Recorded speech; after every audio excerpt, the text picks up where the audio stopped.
time. I forgot. Oops. But we are still wanting to be mindful of our goal. We're going to blow that goal away. I'm confident of it.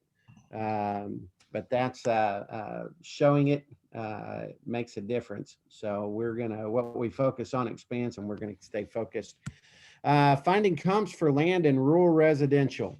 So what matters? What really matters when you're looking for comps? Anyone?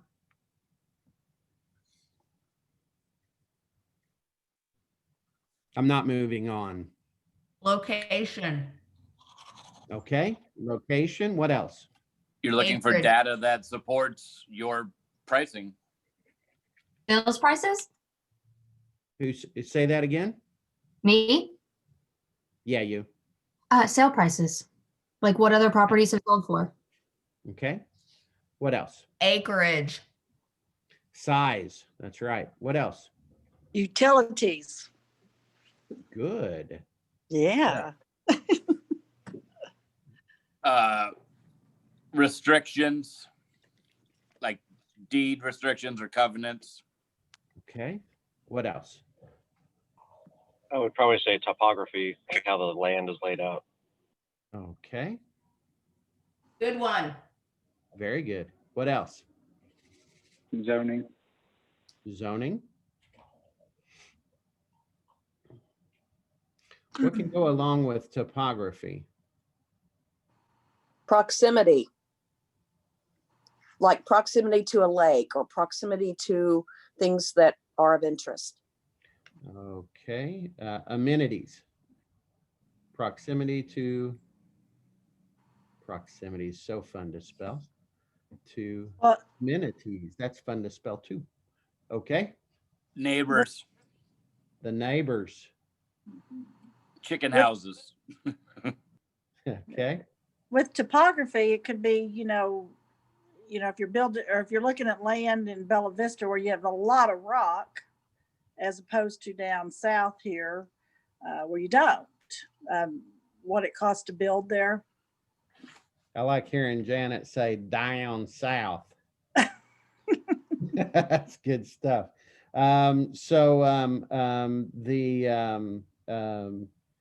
Ease of, The build. I'm going to say foundation. Mm-hmm. Okay. What else?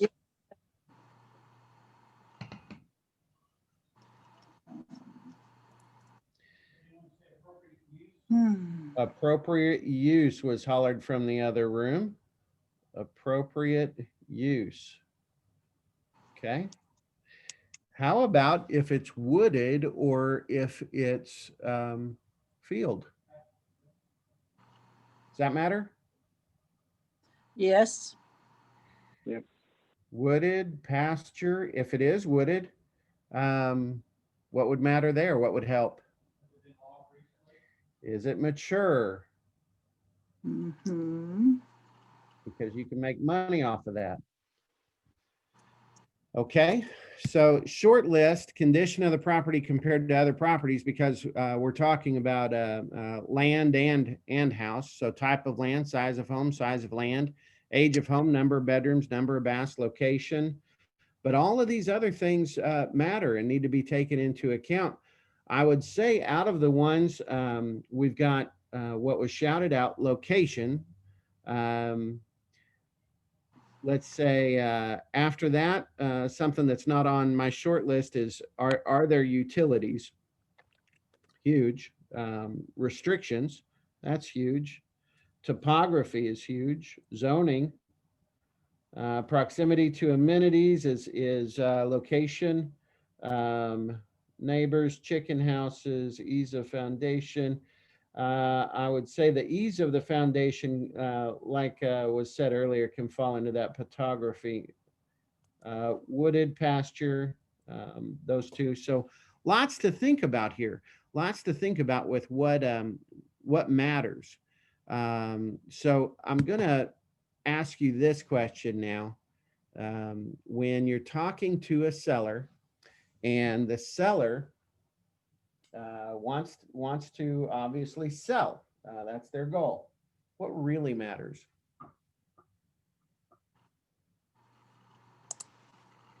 Where they're going? My sellers always want to know the bottom dollar. Mhm. Yeah, I think it's what they, Get what they want. Yeah. The seller's goals. That's what really matters is lining up with the seller's goal. Now, one of the things that we can do with that is that we can do the net calculator, the goal calculator. All of these are in the drive, the pricing sheet, and the sellability rating. But there are really two different ways to line up with the seller's goals. One way is kind of this is what I want, and it doesn't matter why I want it. This is what I want. I don't really relate to that way as well. That's not a method that you have much conversation with. Somebody puts their feet in the ground and that's what they want because it's what they want. And they don't even know what their net is. That's just what they want. Okay. Not much to say. However, if you can begin a conversation of why are you selling? What will you, what are you wanting to accomplish with the funds that you're going to use after the sale? What are your goals? What are you looking to do? If we can ask those questions and gain knowledge, all we have to do is see if we can line up with that or not. So let's look at what that looks like, and I'm going to show you some tips and tricks in the MLS to comp land and see if we can collaboratively come together for some tips and tricks as well. But there was a property that I know really well, and I'm going to show you.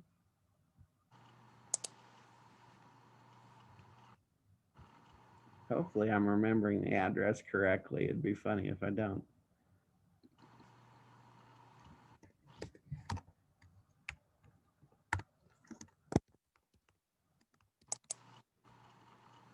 I don't. That's awful. I really had confidence.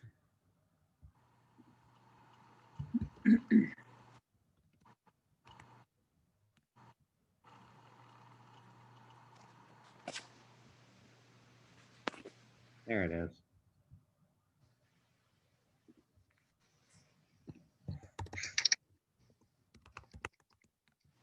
All right. Here's a property that I know really well. A couple of you may recognize it. This house is on a little over 10 acres.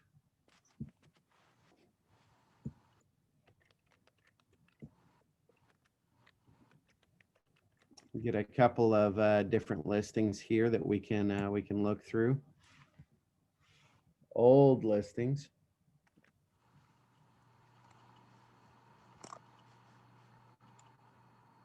An What's- outbuilding. what's the address so we can pull it up if we're on our computer? 15173 Mountain View. Mount View? Uh-huh. And that's Elkins. Okay.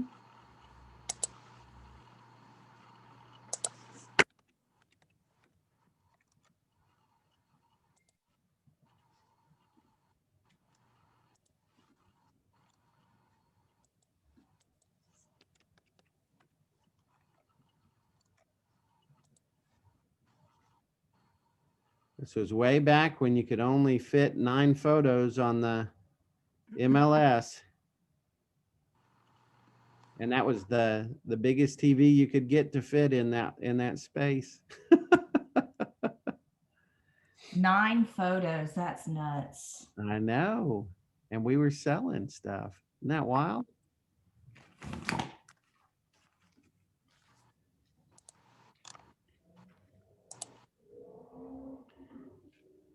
So this has it down as 2370 square feet, but it was really 2760. So we'll base that on the 2760. I bought that in 2003 for $172,000, 10 acres in Vandergrift Schools. Isn't that wild?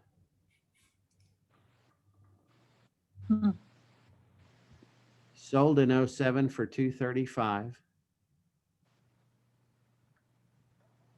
Pretty wild. Pretty wild that the prices have changed as much as they have, isn't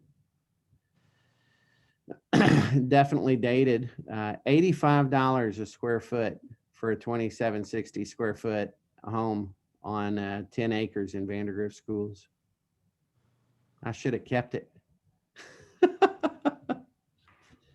So how are we going to comp that? Well, we can go about it a few ways.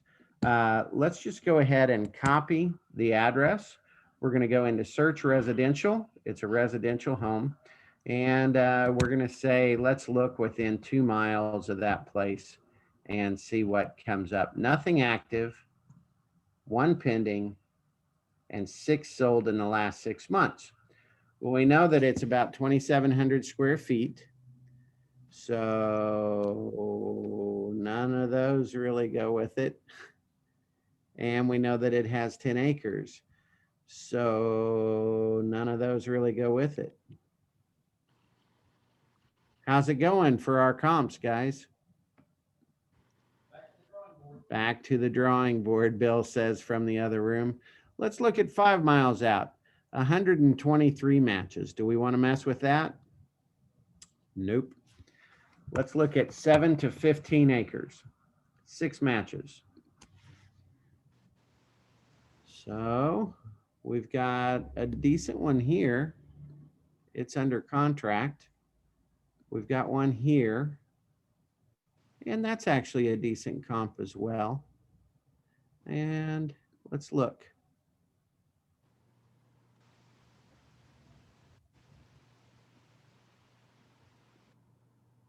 So these, just because I know the map, these 3 that are selected, they are not in Vandergrift School.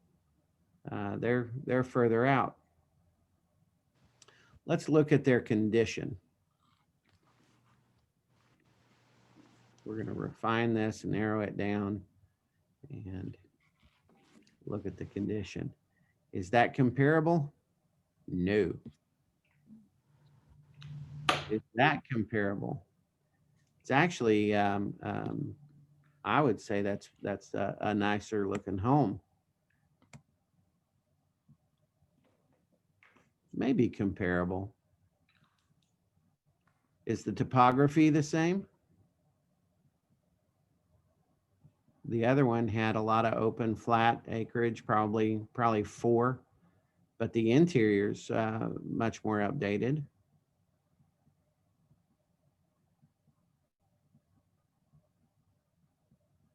Much more. It was built in 2011. The subject property was built in 97. 97. Yep. Not very comparable. This one was built in 99. It's not a comparable build. Looks like a barn that was converted. Not really the same quality either. So we could look at these. One thing that we could do is we could say, well, yours kind of sits between these 2 in value, but look at that variance. Can we really say your value sits in between these 2? That's pretty hard to call there. So what do we do? Bill? Well, back to the drawing board. Back to the drawing board. That's right. So let's take a look at what was a full year out. Now we're at 10 matches. Results. We've got this one here on Mount Olive. That's the mobile home that's pending. We've got this one and this one. Let's see what those are. I am thinking at least one of those we already had, that one. And that one. Both of them are the same. So going out a full year didn't matter. What do we do now?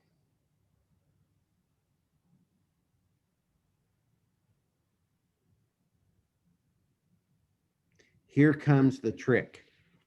Here comes the trick, okay? We're going to go in. We're going to search land. We're going to search within 5 miles of 15173.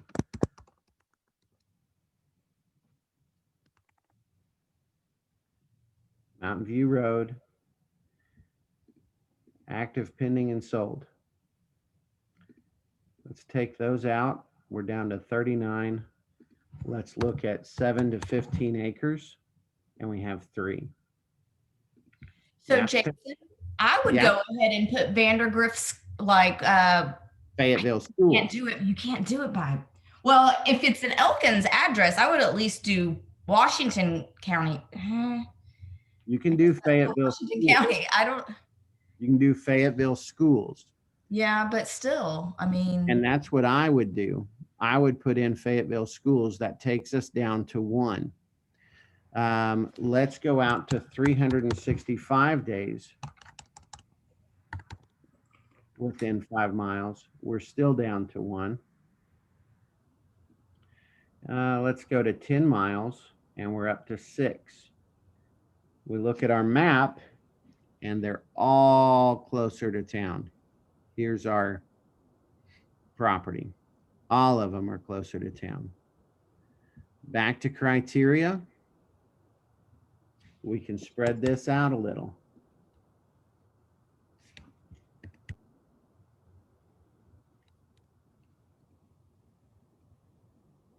Check our map.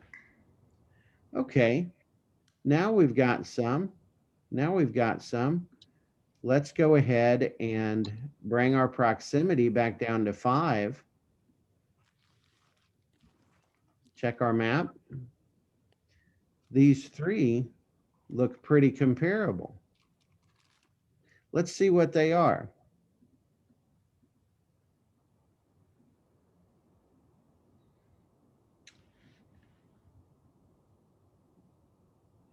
So this is not in a subdivision, which is what we want.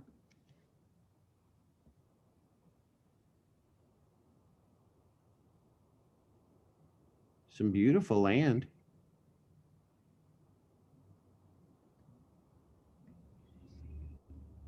It's in Fayetteville Schools. My goodness, that's gorgeous. I should buy that. It's already sold. Then we've got these on Riverside. I think I moved to there we go. Lake Sequoia Drive. 2 on Lake Sequoia Drive. Let's take a look at those. Not in a subdivision. Very wooded. And these went for 15 an acre. 17 an acre. So we could probably call that 16 an acre. We go back to our map and check what this one, we've actually got 4 in here, not 3. This one went for 12.5 an acre. And this one went for 15 an acre. So it looks to me like our median is sitting around 15, 16,000. Does that make sense? Yes. We want to open a spreadsheet real quick. Let's call it 15,000 and we've got 10.27 acres. 10.27 acres times 15,000. We've got 154,000 in value in the land.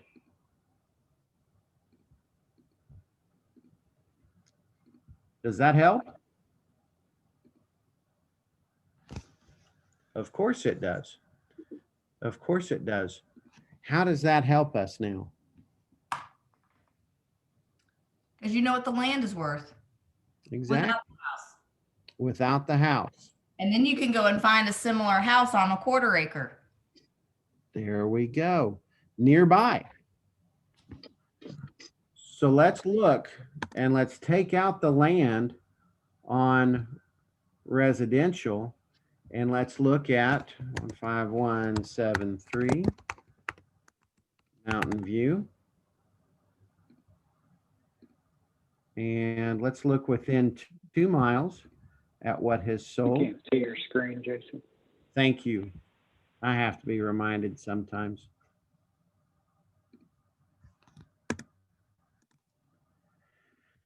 Two miles within, we've got 5 matches. If we look at those results, we see that we've got one at 1944, one at 2281. Are those big enough? No, not really. We can go back into criteria and let's make sure that we are in Fayetteville schools. And let's check out in the last year. 14 matches. We got one. These two are maybes right here and right here. Maybe. And that's it. So that's 4. Let's check it out. Let's see what we got.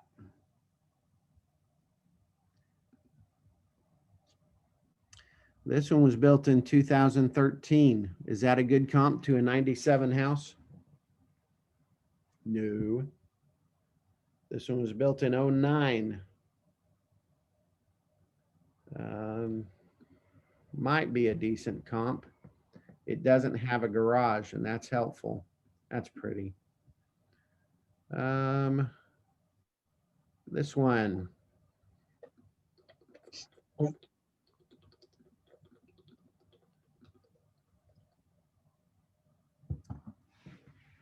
They might get offended if I pull that up as a comp. This one, 2006.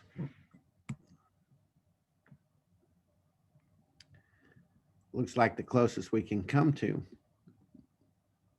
So all of those comps are higher and better probably, except for this one. So what do we do, Bill? Got to go back and redraw. Gotta go back. So we've got a year in. We've got 2 miles. Let's go 5 miles. Let's see what happens. 93 matches. To narrow this down, I'm going to teach you guys something really, really quick. Really easy. We want to stay within 20%.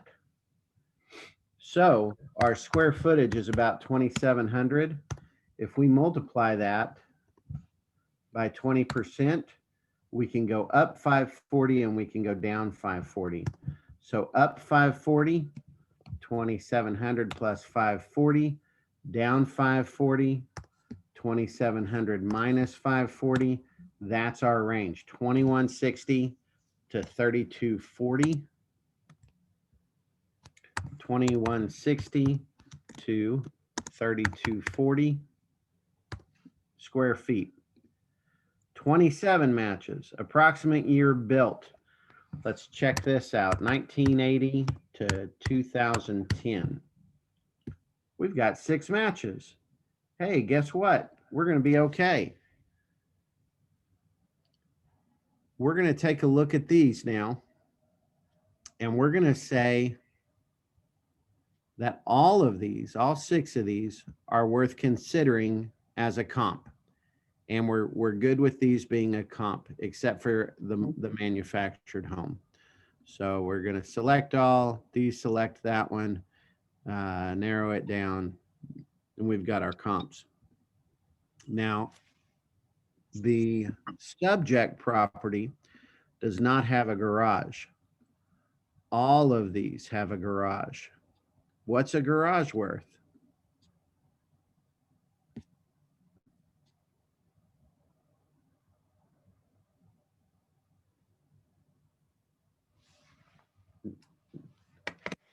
Any thoughts?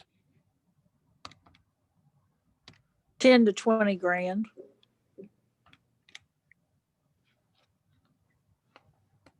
I usually figure about 25.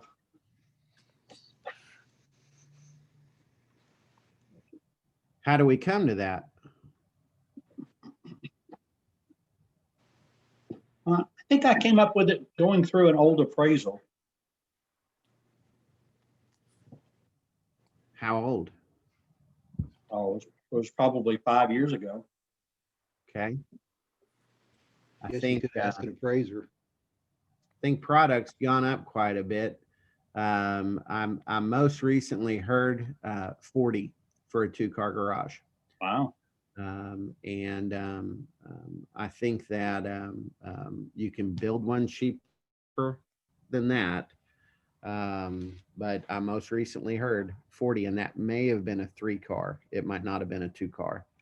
So we've got to take some off for the garage. I would probably take off 30. So 30,000 for the garage.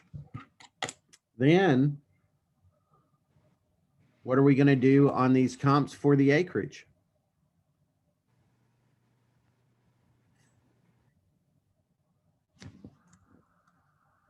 You can add it back in.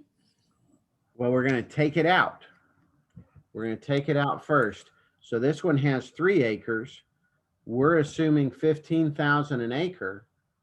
3 acres is $45,000. So our adjustments for this are going to be $75,000. It sold for $327,000. 327,694 minus 75,000 equals 252,694. 252,694. Divide that by 31.79 a square foot. You come up to $79.48 per square foot. When we apply that, and I'm going to show you guys on a spreadsheet here, just so you get the visual of how that's done.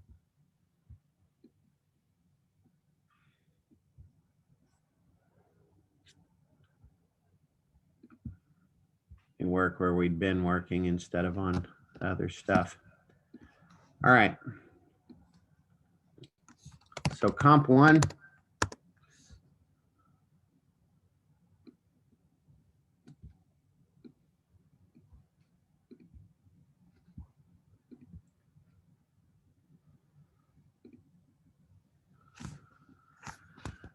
Sold for $327,694. Land, 2.97 acres. Square feet, 3179. Garage, yes.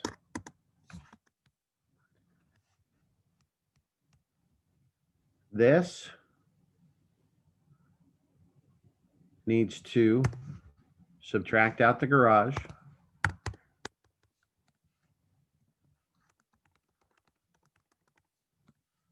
this equals the cost of the land. So, oh, did I quit sharing? I'm just sending the listing. We can see. You can see? Okay. So now we're at 253, 144. My math was wrong earlier. At 253, 144, we're going to take that and we're going to multiply it by the square feet of 3179. That's, whoops, we're going to divide that by 3179, and we come up with $79.63 for our comp. That comp does not include land. What we're going to do is when we take that number and we consider it with the house on Mountain View. Mountain View has 10.27 acres, and it has 27, let's just say 2,700 square feet.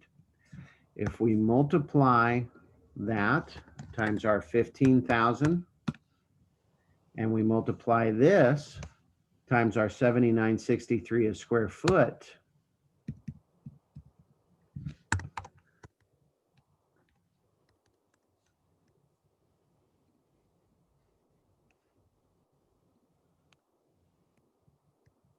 we come up with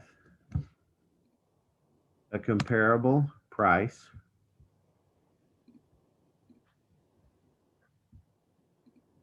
of $369,000. Is that making sense? Anybody have questions about how we got there?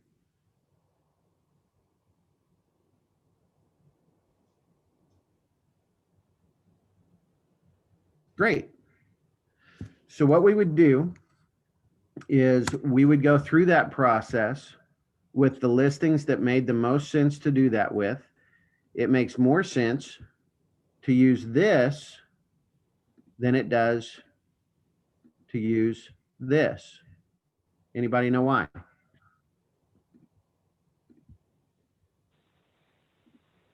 Brick's going to be more materials.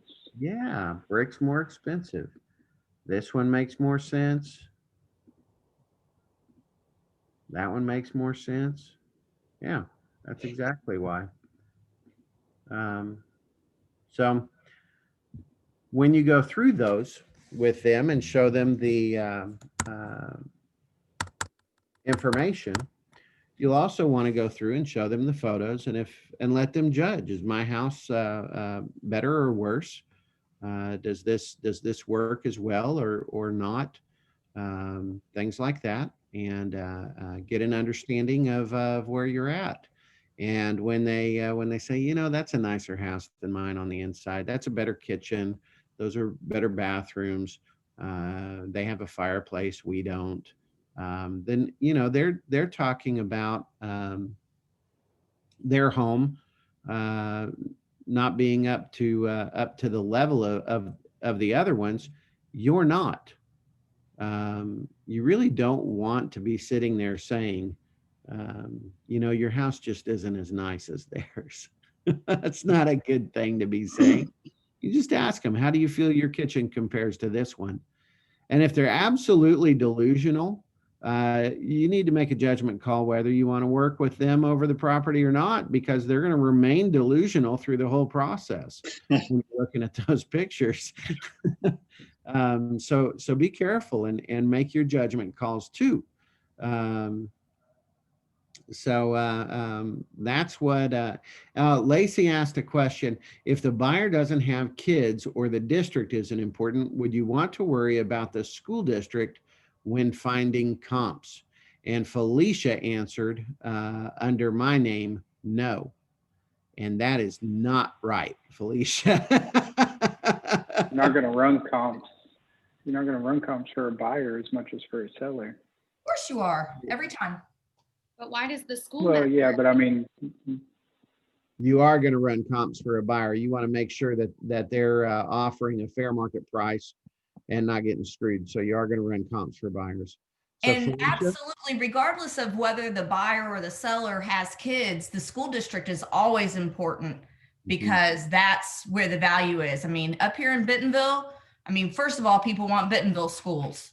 They don't want Rogers schools all the time. Sometimes they do, but they prefer Bentonville. And if it's in Bentonville, they want Central Park and they want Morning Star and they want Brightfield or Osage Creek. They want the newer schools. So absolutely, it's always important, the school district. The short answer is it's not about whether they have kids or not. It's about resale value. So yeah, very, very, very important. And Jason, silly question, but is the taxes any different per school district here in the state of Arkansas? Are the taxes any different by what school district you're part of? Yes. Yeah. Yeah. And it's done by city, not school. Got it. And even like, you know, when you have a Rogers house that falls in Bentonville schools, that even falls within a different taxing, because you'll see the school codes. If you look at the tax record, like in Bella Vista, where you've got Bentonville or Gravette schools, you can look at that school code and on the tax record. Yeah, we paid higher taxes when our children went to Bentonville school versus them going to Gravette school now. Other questions? Jason, is there ever a case to call in an appraiser if you have a kind of a unique property that you just can't get a comps for or can't get a good handle on? Absolutely. Absolutely. And don't feel that makes you look like you're incapable or, less than. They're looking to you for guidance on how to price.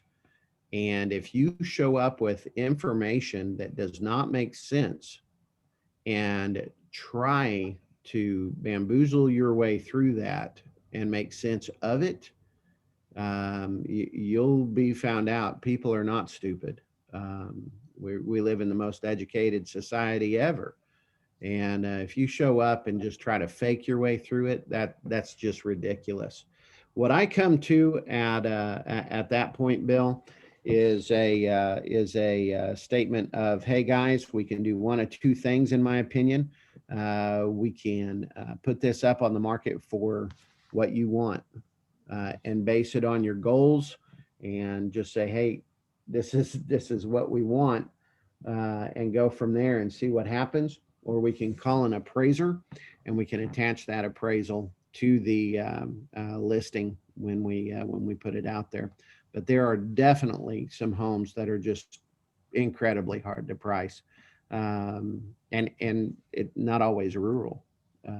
Sometimes they're just so special that there's just no way of finding a comp when it's in town. hey, Jason, what's the benefit of you took the land out entirely instead of like trying to figure out the difference? What's the benefit of that? It simplifies it. It simplifies the conversation. When you take the land out entirely, you can look at the house only. So when they're sitting on 3 acres versus 10, you take the land out of both of them, and you've just got a house. Now, I will say this: a smaller house on 3 acres, or a house on smaller land on 3 acres. That acreage is going to be worth more than a 10-acre parcel, because more people can afford it. So the value of that land is probably going to be closer to 20 than to 15, because 3 acres for 60 grand is a lot easier to sell than 10 for 200.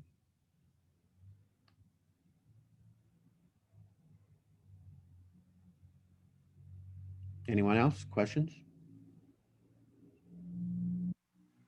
Okay, favorite thing you learned today, Joe? I like seeing some of the way to navigate some of the MLS and some of the search functions because I'm still figuring that out. So very helpful. Good. Lacey? Can't hear you. Can't hear you, Lacey. Can you hear me now? Yeah, there you are. Can you hear me? Okay.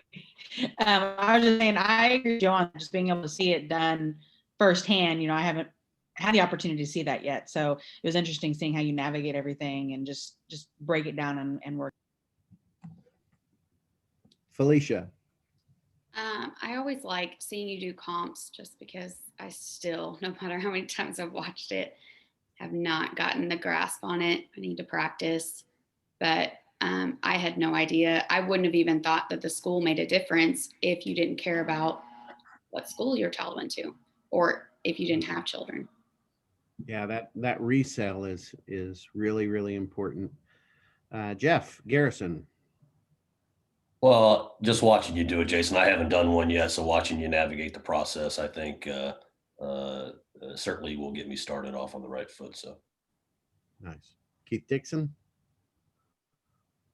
I think it's good just to go through the exercise in total because it just reaffirms what you're doing or not. So for me, it's just a good refresher. Stephanie? Well, congrats to Keith for getting an offer so soon. That's awesome. It had to have been your photography and video, I Stephanie. know it. That's It what was the people. I must tell you, So- Stephanie, everybody was super, the clients really loved the pictures. That was the first thing they said to me. And they didn't believe me when I told them that we got an offer. So Oh, that's awesome. Congrats on that. It's also great to see everyone. I like seeing the process. And also, you guys don't forget to turn in your commission split agreements. So make sure you get those done. Love it. McGregor? I liked, Bill's back to the drawing board because it's easy to fail because I deal with this a lot, dealing with lots and stuff like that. And it's easy to get frustrated. But if you go back to the drawing board, you can figure it out. Nice. Bill? My favorite thing was to remember if the property is too complex, just break it down into smaller pieces and get a good value and then add it back together. Nice. Tina? Yes, I like the 20%, stay within 20% criteria. I didn't really know that. I kind of just, would eyeball it and say, oh, that's close, but I'm glad there's a rule to go by. Good. Sue? I agree with Bill. I liked when you broke it down into the sections, and I don't know if I can do all this the first time and we'll need some guidance, but it was very interesting. Well, it will be on our YouTube channel for you to reference anytime you want. Carrie?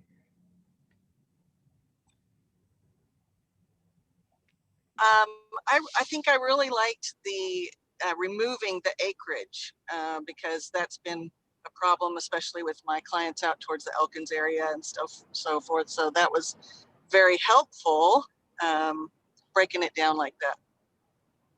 Good. Allison? My favorite thing today, and this is my favorite thing in most meetings, but I love when there is like uncertainty about something or confusion, or maybe a couple of agents disagree about a concept, and then I get to listen to a conversation between some really experienced agents. That's always I really appreciate that. I learn a lot in those moments. I love it when we have those conversations. I do. There's no shame in them, and we all get to just work it out. That's wonderful. Shelby Finch? Hello. Hey. Keith, congratulations. I'm really excited for you. And Stephanie did such a great job. But I really loved, so my husband and I are actually looking at some lake property right now. And so it's kind of hard for me to figure out comps and like what a good offer might be or what we're looking at in the future. And so this was all very, very helpful information. So Awesome. Awesome. Good, good. Well, guys, that's going to be it for today. Thank you for joining for some training. I hope it was beneficial to you. I hope it helps you. And I tell you straight up, remember these things. It doesn't matter if you sit in class, if you don't take time to practice. Practice on somebody. Go through this after we hang up. If you are unsure of any of it, then you can reach out to someone with more experience and get some help. But it does not matter if you sit in class if you don't practice, because what's going to happen is you're going to get that phone call and they're going to want business and you're going to get excited, and then you're not going to know what you're doing and you're going to practice on your clients. That's not fair. That's not fair to them. So practice, and then practicing so that your knowledge is there won't matter a bit if you're not in flow with anyone. So get out there and procure some clients, procure some referrals, and make it happen. Get some action under you. So you guys take care, and we'll see you soon. Bye-bye.